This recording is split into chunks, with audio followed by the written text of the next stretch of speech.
está autorizada a instauração de processo contra a senhora presidente da República. No começo de 2017, quando brasileiros suspiravam aliviados pelo fim de um ano que até impeachment teve, e quando os prefeitos eleitos meses antes ainda estavam aprendendo o itinerário para seus novos gabinetes, explodiu no país uma cruel e sangrenta guerra no sistema penitenciário. Massacres em sequências chocaram pela barbárie registrada em vídeos feitos pelos próprios detentos em cadeias do norte e do nordeste do país.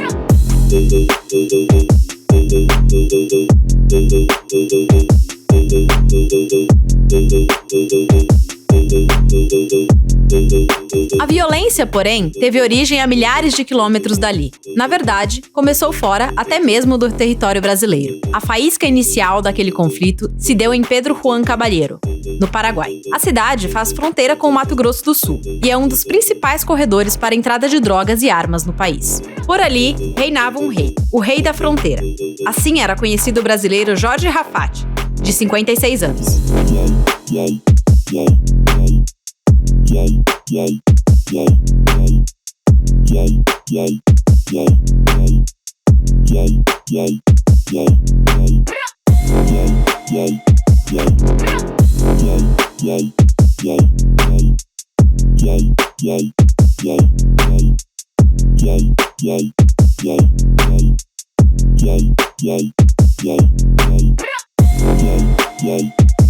O Rafá era uma figura muito importante na região de Pedro Juan Caballero, né, que é uma porta de entrada importante, e ele tinha uma influência política muito grande na cidade, né, e nos negócios ilícitos que movimentavam a cidade, ligado a contrabando, ligado a tráfico de drogas.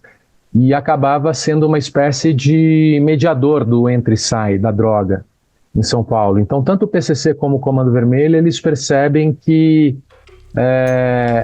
era um entrave para os negócios brasileiros que estavam crescendo cada vez mais. O PCC e o Comando Vermelho, as principais organizações criminosas de São Paulo e do Rio, mantinham até então uma relação harmoniosa e de longa data. Não se tratava, porém, de uma aliança. Está no Estatuto da Facção Paulista. O comando não tem nenhuma coligação com nenhuma outra facção. Vivemos em harmonia com facções de outros estados. Quando algum integrante de outra facção chegar em alguma cadeia nossa, o mesmo será tratado com respeito. Não é que o CV e o PCC formavam, naquele momento, uma organização unificada, única, né? Com um comando centralizado, né? Com uma forma orgânica de organização, que atravessava, né, os dois grupos. Mas havia esse pacto de não agressão e de não exclusividade no fornecimento que acabava acomodando as diferenças. Em algum momento, essas diferenças foram ficando maiores, ou seja, as disputas foram se sobressaindo com relação às negociações, e aí o conflito armado ele passa a ser inevitável. Os conflitos entre os dois grupos, segundo o promotor Lincoln Gaquia, do GAECO, começaram a surgir de forma regional, já que o Comando Vermelho tem células independentes em cada região. O que aconteceu com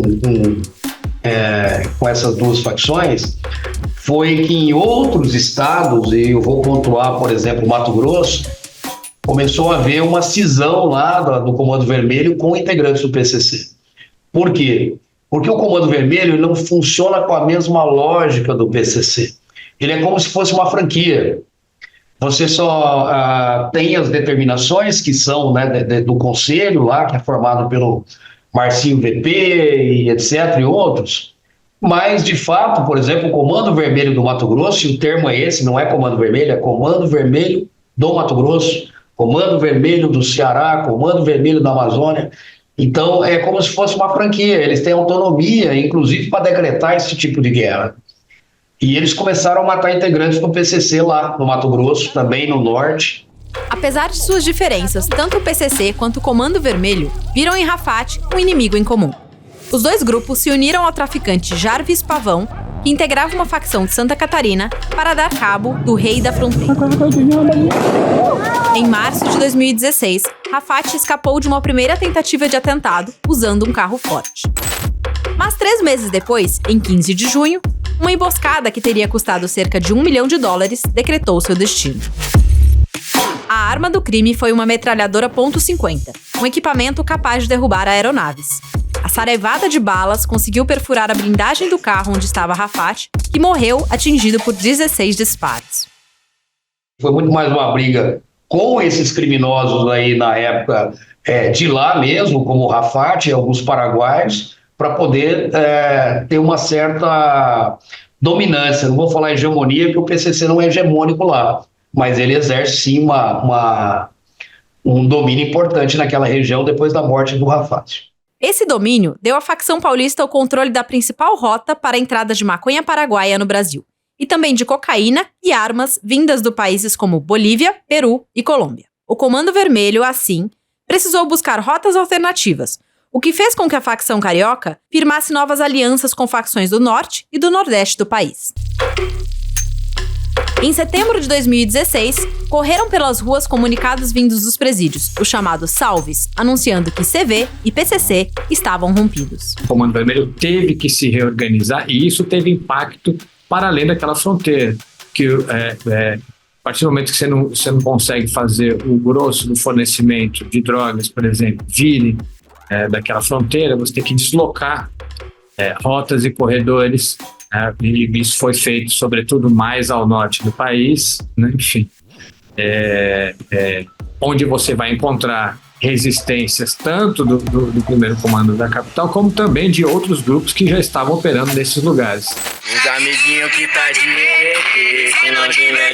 A principal aliança estreitada pelo Comando Vermelho naquele período foi com a Família do Norte, grupo formado no Amazonas.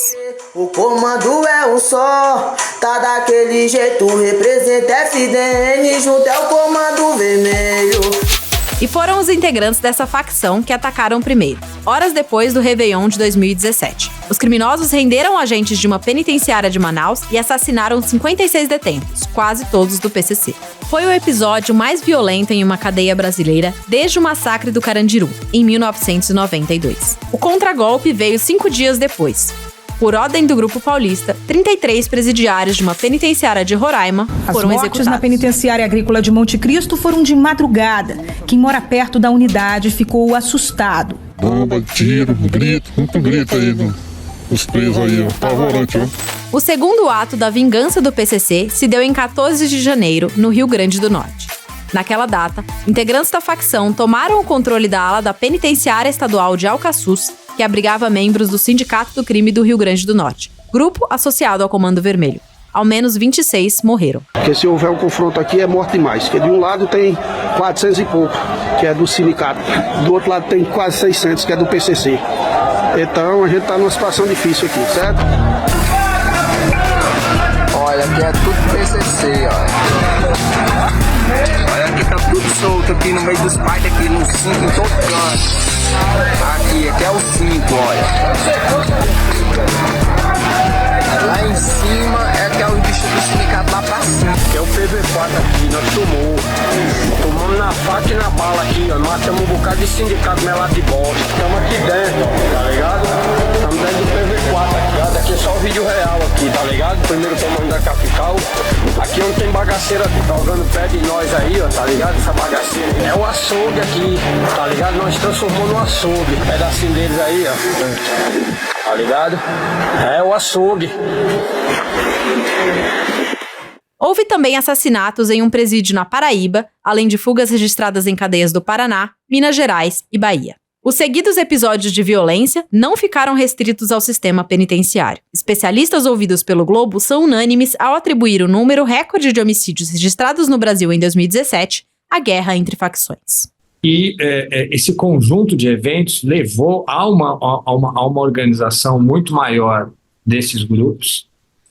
E aí aqui quando me refiro ao conjunto de eventos, eu estou falando não só da guerra entre as facções, mas também da resposta que foi dada em escala estadual e federal, que acabou, de fato, mantendo o superencarceramento, mantendo, né, enfim, uma tendência basicamente repressiva e pouco inteligente de enfrentamento desses grupos, de modo que a vida agora, em muitas capitais do Brasil, em muitos bairros dentro dessas capitais, ela se tornou, né, enfim, mais dependente ou mais visivelmente impactada pela ação desses grupos criminais.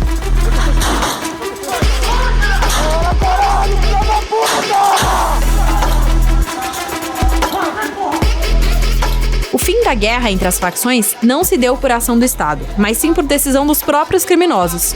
No Rio Grande do Norte, o governo negociou um cessar-fogo diretamente com integrantes do PCC. Com a anuência do Marcola, o chefão da facção paulista, a selvageria no cárcere silenciou.